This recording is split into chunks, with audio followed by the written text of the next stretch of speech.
é sempre uma engenharia política complexa. O presidente diz que não interfere na escolha do presidente da Câmara, mas nos bastidores ele atua não apenas para eleger o seu preferido, apoiar o seu preferido, mas também ter cargos na mesa. Tudo isso envolve negociações muito complexas, né? E no caso do teto de gasto, é muito mais complicado, né? Porque o teto, como está, eu acho que é cheio de equívocos. O teto é uma medida extrema adotada depois que falharam as demais, tá certo? Então, a Constituição de 88 aumentou muito os gastos sem olhar para as consequências, ou se tinha dinheiro para aquilo, né?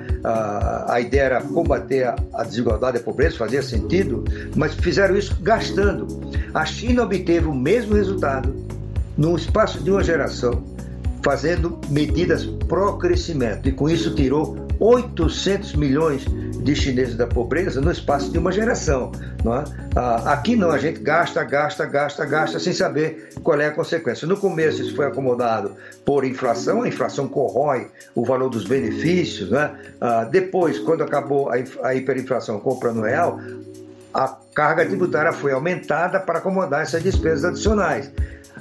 Quando ficou inviável continuar aumentando a carga tributária, foi feita a dívida. E a dívida está numa trajetória muito perigosa, e isso que preocupa os mercados. O foco dos mercados é a trajetória da dívida. E o Brasil está muito mal nessa fotografia. O Brasil tem relação dívida-PIB da ordem perto de 80%. A média dos países emergentes com os quais nos comparamos em torno de 60%, 55%, 60%. Nós estamos os 3 piores países em termos dessa relação, que são Brasil, Líbia e Egito. Nós estamos em muito má companhia, certo? PEC do teste de articulação, no Terraço Cast de número 351. A vinheta inicial é Maílson da Nóbrega, ex-ministro da Fazenda, falando à CNN sobre o que envolve a PEC da transição ou do estouro do Bolsa Família, o nome que você preferir, e quais as preocupações dos mercados com a sua tramitação.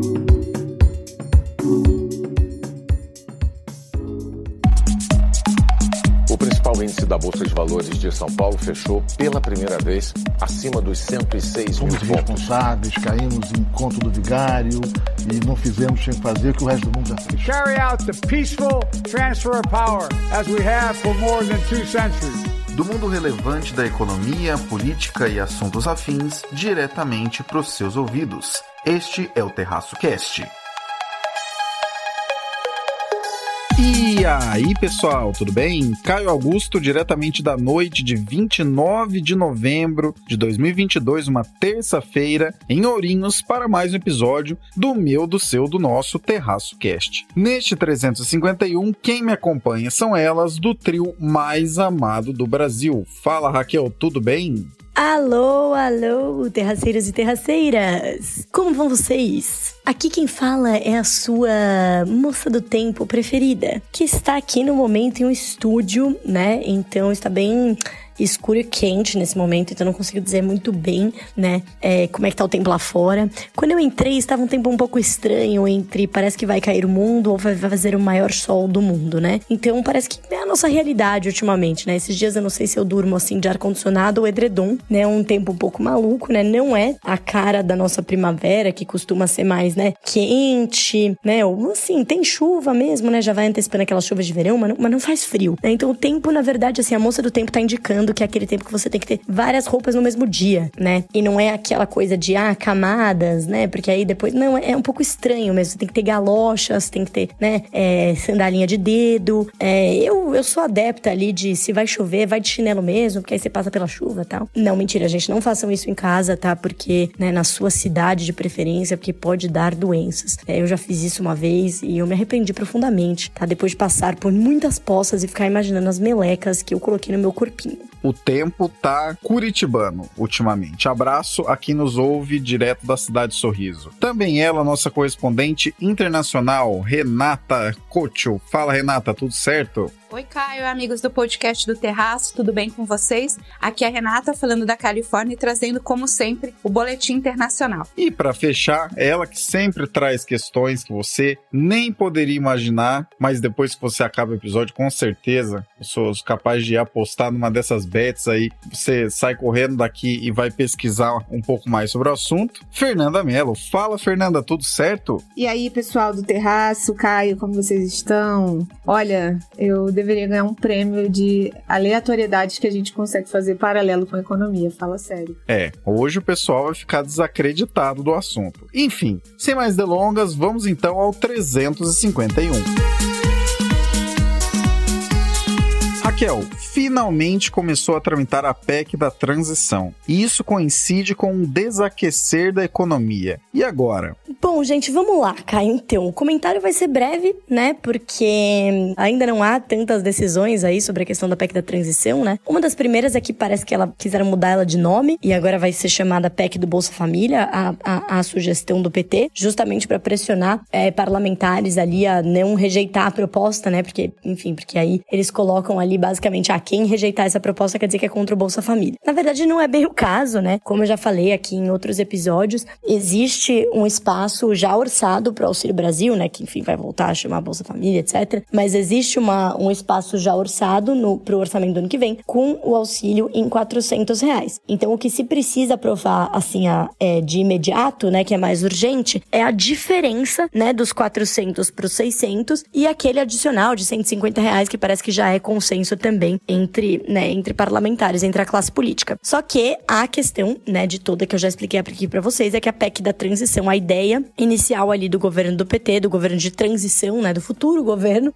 da ala do PT ali no momento, que eles apresentaram no anteprojeto, era tirar o Bolsa Família total, né, o programa ali, do teto de gastos totalmente, o que sobra, o que abre espaço para mais 100 bilhões dentro do orçamento. Então você tem 175 fora e 100 dentro que sobram, né? Então seria esse 75 a mais que é necessário ali para aumentar para R$600, para dar o aumento para dar esse benefício de 150, além de reajustar o salário mínimo, já tem mais coisa aí dentro desse 75, e os 100 que já estavam dentro do orçamento. Então você tira tudo, então na verdade você aumenta os gastos aí, né, mais do que isso, né, bem mais do que você vai ter ali um espaço efetivamente de 175, porque os outros 100 vão ser utilizados, né, para outras coisas. E aí a PEC foi finalmente apresentada, porque a gente tava falando de PEC aqui, mas por enquanto ela era só um anteprojeto, ela não era nenhum projeto, né? Porque a PEC já tem o nome, né? P, proposta, né? Como ela foi apresentada? Ela foi apresentada exatamente dessa maneira, né? Com 175 fora do teto. Uma novidade foi que foi estabelecido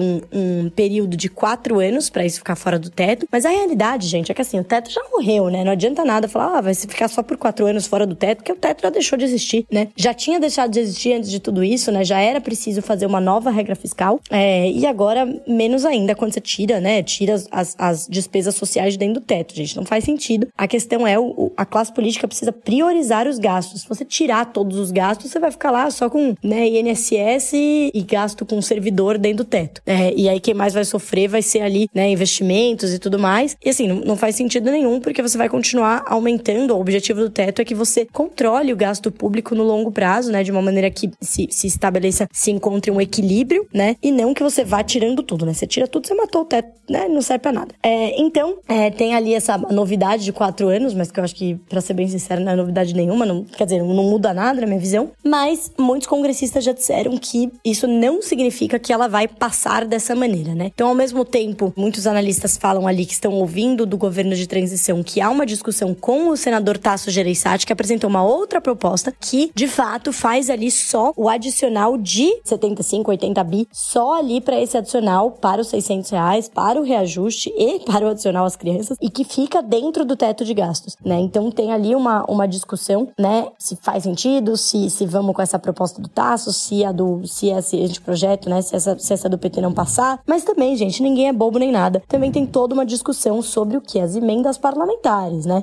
Então é lógico que dentro do orçamento, né, parte do motivo pelo qual não cabe muita coisa é que as emendas parlamentares estão ali ocupando um grande espaço do orçamento. E também, segundo os congressistas, ela também está ali subestimada, precisa de mais espaço. Então tem uma discussão ali, né? O governo eleito já sinalizou que vai manter, né? Mas os congressistas querem ali uma sinalização concreta de que isso vai acontecer, que depois eles não vão mudar nas emendas de relator e etc. E eles querem ter leverage, querem ter poder de barganha para continuar ali negociando com o governo nos próximos anos e não dar um cheque em branco, né? Então por isso que sim, há uma grande expectativa de que seja reduzida essa proposta inicial, né, do governo. E bom, é aí que estamos na novela fiscal, né? Continuamos nessa discussão. Lembrando que, assim, em poucos dias, né, o Congresso vai entrar em recesso, aí só volta o ano que vem, né? E que se não for resolvido nada, né, a partir de 1º de janeiro, o auxílio volta ali para o valor de R$400, que é o que tem espaço no orçamento, né? E, aliás, se o orçamento não for aprovado, o governo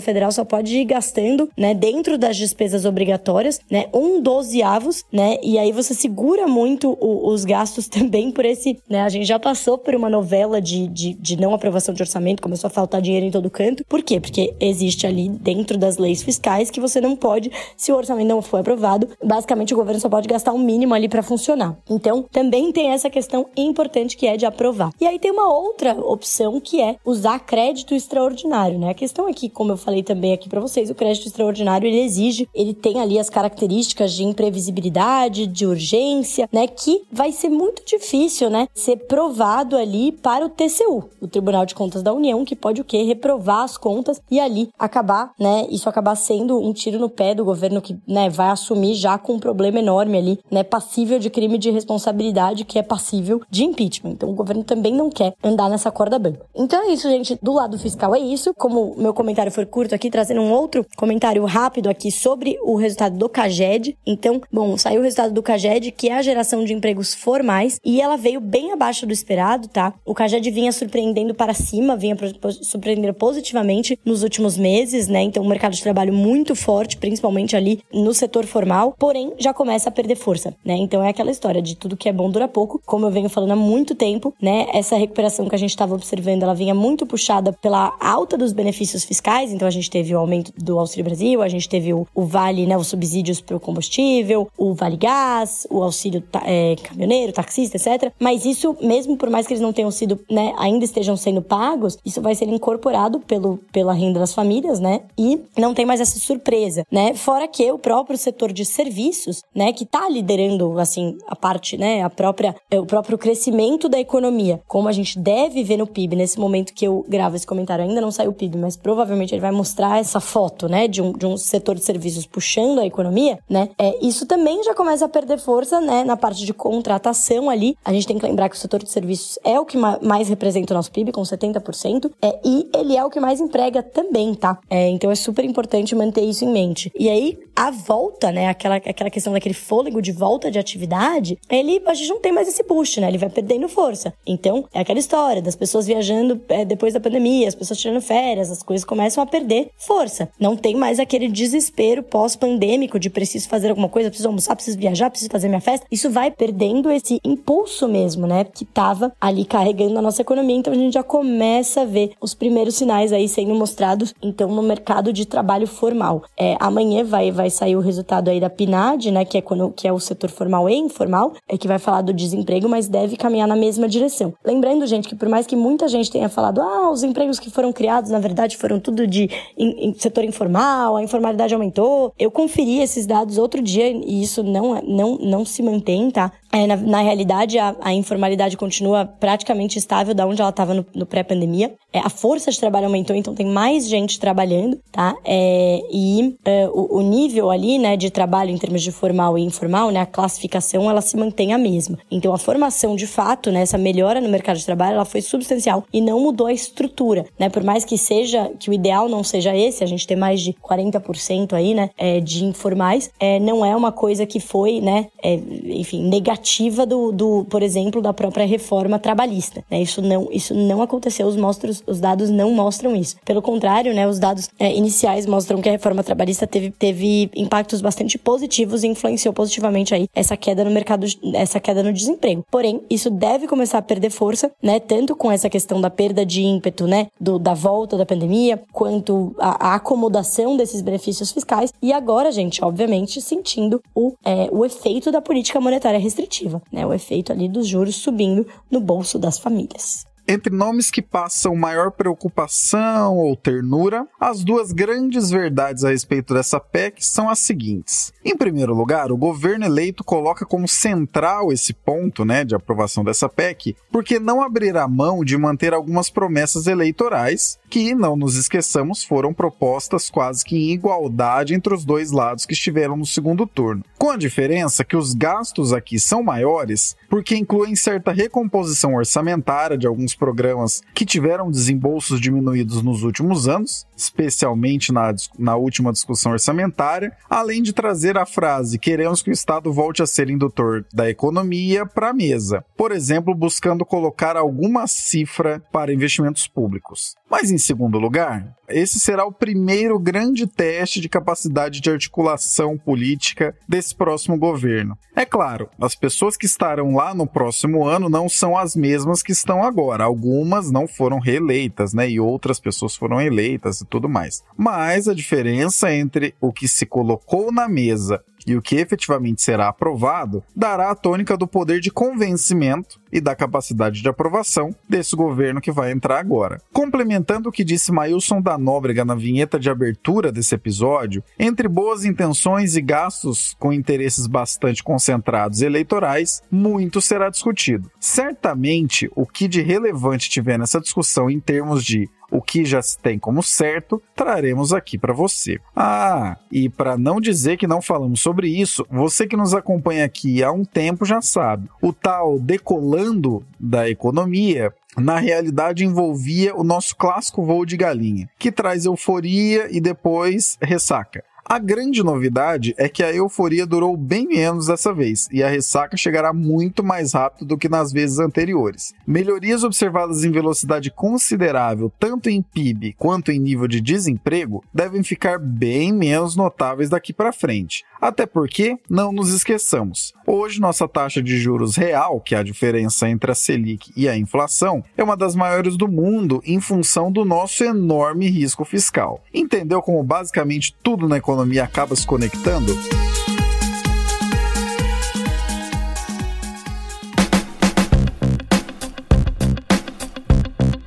Quer encontrar o Terraço por aí? Só olhar a nossa Linktree. Lá estão nossos endereços oficiais no YouTube, no Facebook, no LinkedIn, no WhatsApp, no Telegram, no Instagram, no Twitter, no TikTok e no Hello. Não deixe também de seguir a equipe que participa aqui deste glorioso podcast nas redes sociais.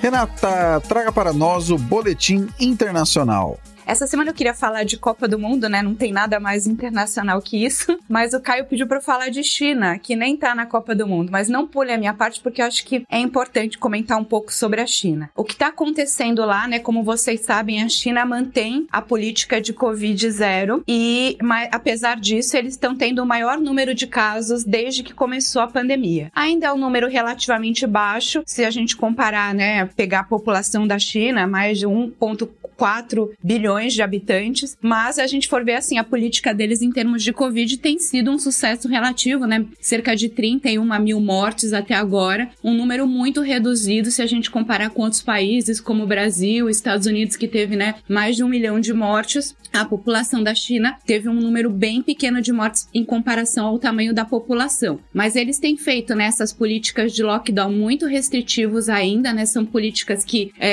começam e terminam, né? um vai e volta de lockdown. Quando eles identificam, eles têm uma política grande de testagem em massa, e quando eles identificam alguns poucos casos em algumas regiões, eles fazem lockdown dessa região inteira. Então a gente teve um lockdown grande em Xangai no meio do ano, e ainda continua tendo lockdowns em regiões, em províncias, quando são descobertos algum surto de casos de Covid. Isso, claro, né, apesar da população chinesa apoiar a política do governo de redução, né, de Covid-0, já está gerando aí uma exaustão e uma insatisfação da população. A gente teve um caso, né, bastante crítico na semana passada, que foi um caso numa província que estava em lockdown. Teve um incêndio num apartamento residencial, as pessoas estavam em lockdown e 10 pessoas morreram nesse incêndio. E aí pode existir uma relação, né, das pessoas não terem conseguido sair por causa do incêndio porque estavam em lockdown. Então isso, né, trouxe uma revolta para a população local. As pessoas começaram a protestar cada vez mais. Na China, apesar de ser uma ditadura, os protestos, manifestações, elas são permitidos. Você não pode se manifestar diretamente contra o governo, nem se organizar manifestações contra o governo, mas as pessoas podem espontaneamente se manifestar. Eles se manifestam na China, e a gente tem visto, né, eles levantando papéis brancos, porque como não pode, né, ter cartazes contra o governo e tal, eles têm levantado papéis brancos, mas para demonstrar aí a insatisfação. A insatisfação, às vezes, é até mais com os governos locais do que com um governo central. O Xi Jinping já deu algumas declarações que está querendo, né, flexibilizar um pouco mais essa política, mas ela, como acontece no Brasil, a implementação dos lockdowns, ela é responsabilidade ali dos governos locais, e a maioria continua praticando essas políticas, né? Então isso acaba gerando insatisfação. A gente também viu protestos na Foxconn. A Foxconn é a principal fabricante de iPhone, né? A fábrica na China tem cerca de 200 mil pessoas trabalhando. Eles fornecem cerca de 70% da oferta de iPhones no mundo. E essas políticas, né, de lockdown podem, em alguns casos, prejudicar a produção. Então, o que a fábrica fez foi trazer os funcionários para dormir dentro da fábrica, para fazer lockdown dentro da fábrica. E aí teve um descontentamento também em termos de salário. Não foi pago o que tinha sido combinado com os funcionários. Parece que teve algum problema ali no RH da Foxconn, então isso também gerou protesto dentro da empresa. E tem tido muitos protestos, né? A maior parte, né, em universidades, as pessoas mais jovens, claro, tem mais essa exaustão com relação a essas políticas de lockdown de Covid. A China, né, a gente sabe, vacinou um percentual bastante grande da população, mas só com a vacina fabricada na China, né? A China decidiu não importar a vacina, então ela não tem essas vacinas novas, bivalentes, que são, assim, mais eficazes contra as variantes novas do Covid, né, principalmente a Omicron e as que vieram depois dela. Então a vacina chinesa, né, como a gente viu, né, no próprio Brasil, ela já tem uma eficácia mais baixa do que as vacinas de mRNA, né, como a vacina da Pfizer e a vacina da Moderna, e também menos especificidades para essas variantes mais novas. Então, e fora isso, a população de idosos, principalmente os mais idosos, foram muito pouco vacinados na China. A China, ela tem a própria religião, né, o confucionismo, eles têm uma preocupação muito grande com os mais velhos, né? Então, o que foi falado muito aqui no Ocidente, né, de que só as pessoas muito idosas ou as pessoas debilitadas que vão morrer, então, né, como se não tivesse problema, isso na China é impensável, pelo contrário, né, as pessoas mais velhas, elas são as mais valorizadas pela sociedade, pela sua sabedoria e tal, pela experiência de vida, e foram menos vacinados porque eles estavam numa estratégia de que as pessoas mais debilitadas, mais idosas, poderiam ter efeitos colaterais da vacina mais importantes, então eles fizeram aquela estratégia de imunidade de rebanho, né, entendendo que se você vacinar mais de 80%, mais de 90% da população, todo mundo acaba sendo protegido e você não precisaria vacinar os idosos. Então, se você pega, assim, ó, por exemplo, as pessoas acima de 80 anos na China, só cerca de 20% estão com o esquema vacinal completo. Então, isso acaba gerando aí uma vulnerabilidade bastante grande para essa população. E aí, todos os efeitos também econômicos que a gente vê desses lockdowns, né? Diminuir a produção, a gente tem que ver também num contexto global quanto que vai impactar, né, uma desaceleração do crescimento da China por conta dessas medidas anti-Covid. Então a gente vai continuar acompanhando isso para vocês, né? Ver aí como é que tá essas tensões na China e ver como é que eles conseguem aí mudar a estratégia, né? Porque não tem muita resposta de como é que a China vai flexibilizar essa política, né? Porque como eles têm uma política muito rígida de Covid-0, a grande pergunta que fica é se que isso não vai ser possível levar para sempre, né? A gente já tá vendo um esgotamento, uma exaustão da população em relação a isso, mas a gente ainda não sabe como é que o governo central vai flexibilizar essas medidas contra o Covid. E na situação de Copa do do Mundo, isso acaba tendo, né, até um problema maior, porque as imagens acabam sendo transmitidas para o mundo inteiro, inclusive para a China. Então os chineses veem, né, as pessoas, estádios lotados, todo mundo sem máscaras, e eles ainda nessa política rígida de Covid. Então isso também é mais um fator que acaba gerando aí descontentamento na população. Como eu disse, a população ela apoia as medidas contra o Covid, mas já está cansada e nem todo mundo apoia. Então uma população, e como eu já falei várias vezes, né, a China tem muita gente, então mesmo que um percentual pequeno da população esteja descontente, isso pode acabar gerando grandes manifestações só pela quantidade de gente mesmo. Para além de quaisquer questões relacionadas a dados vindos da China, que, em sendo um país ditatorial e com dados bastante controlados e pouco verificáveis, né, deixam aí bastante desconfiança, duas questões suscitam atenção a respeito do que se passa na segunda economia do planeta nesse momento. Em primeiro lugar, a política de Covid-0 apresenta uma dualidade para a economia global. No lado vazio do copo, temos que pressões sobre itens específicos e industriais apenas produzidos lá acontecem. Essa oferta menor pressiona preços quase como o que vimos em 2020. Um pouco menos porque de lá para cá desconcentrou-se um pouco essa produção. E no lado cheio do copo, existe menor pressão sobre commodities como o petróleo, o que tem poder de aliviar um pouco a inflação global que tem preocupado tanto. Só para vocês terem uma ideia, apenas a demanda que desaparece do mercado, por assim dizer, em função da política de Covid-0, é de cerca de 1,5 milhões de barris de petróleo por dia. Isso dá uma diferença muito grande, tem refletido aí numa diminuição dos preços do petróleo, apesar de uma diminuição também de redução por parte da OPEP, né, do cartel de produção de petróleo. A segunda questão, que é importante a gente ficar de olho a respeito do que está acontecendo na China agora, envolve entender até onde essa agitação social pode ir. A China já vinha em uma trajetória de desaceleração de seu notável crescimento. E, caso esses protestos sigam adiante, importante notar que eles acontecem até em fábricas nesse momento, efeitos não desprezíveis sobre a oferta de itens lá produzidos podem ocorrer. Fica a observação mais uma vez. Para além de toda a instabilidade por motivos sanitários de 2020 para cá, pode ter certeza que grandes empresas têm agora mais um grande motivo para repensar a China como sendo a grande fábrica do mundo.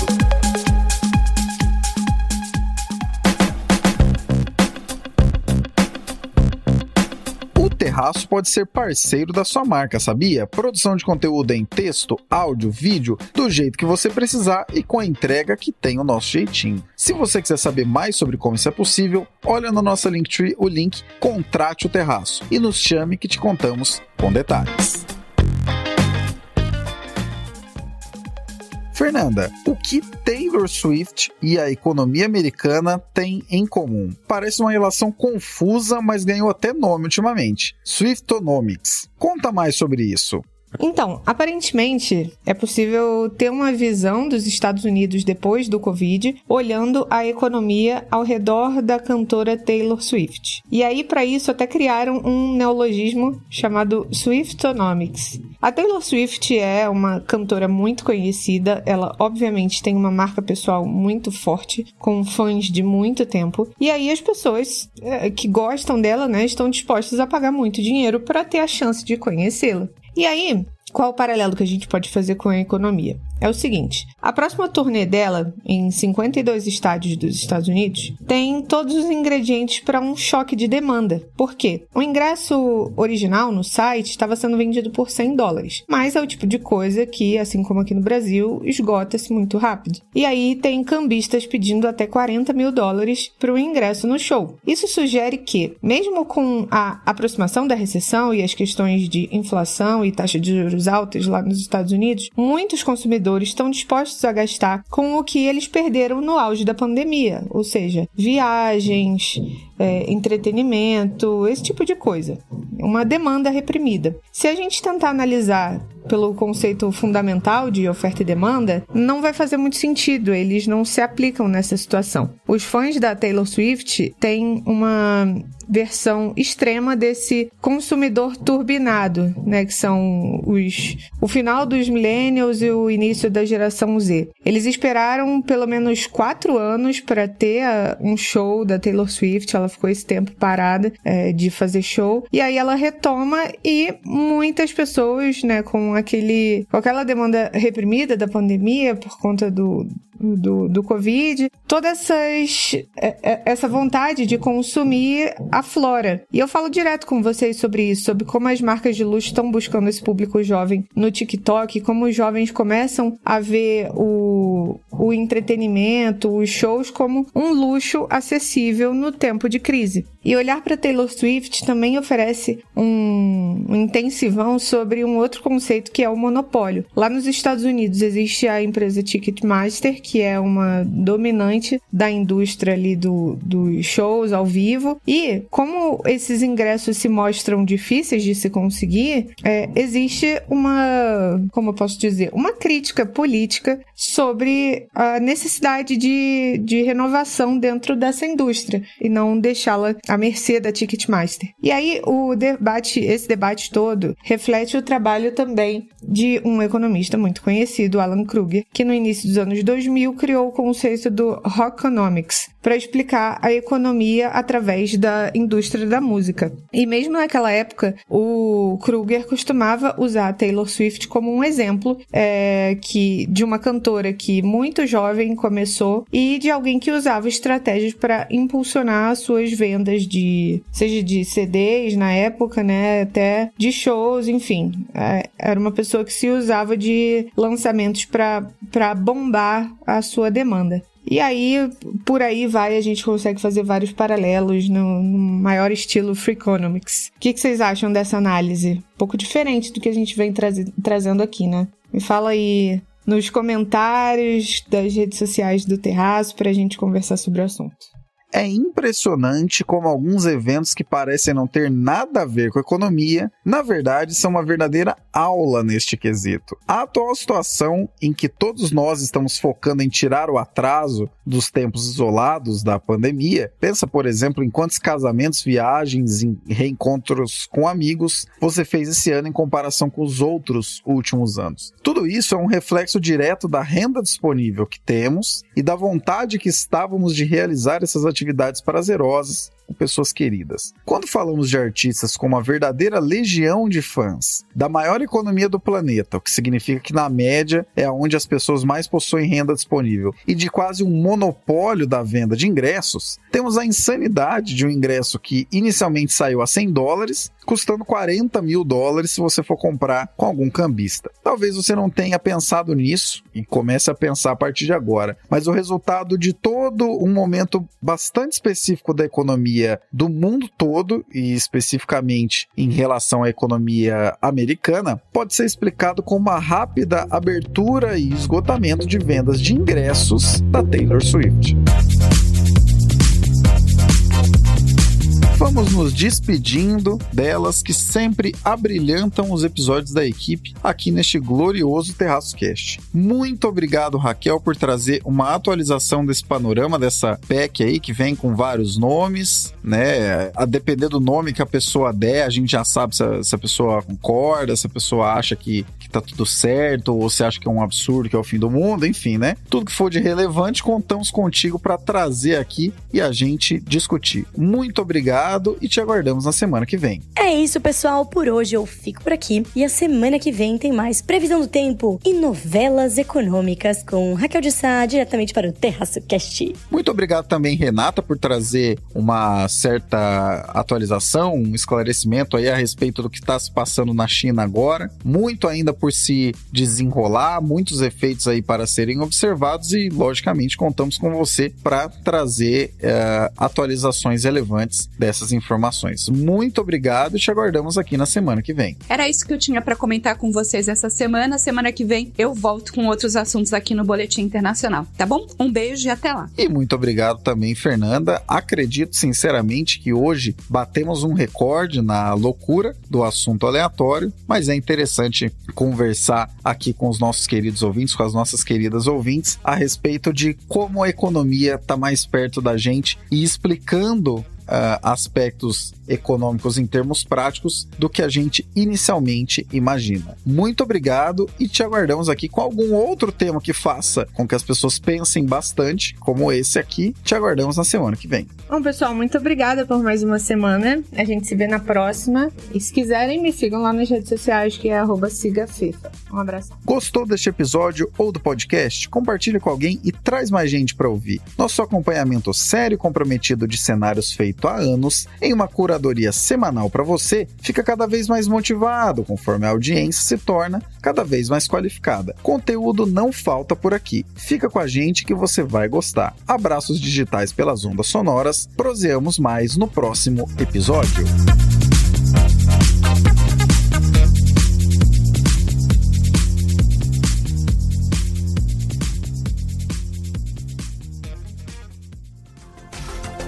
Este episódio foi editado por Atelas, soluções em áudio para podcasts.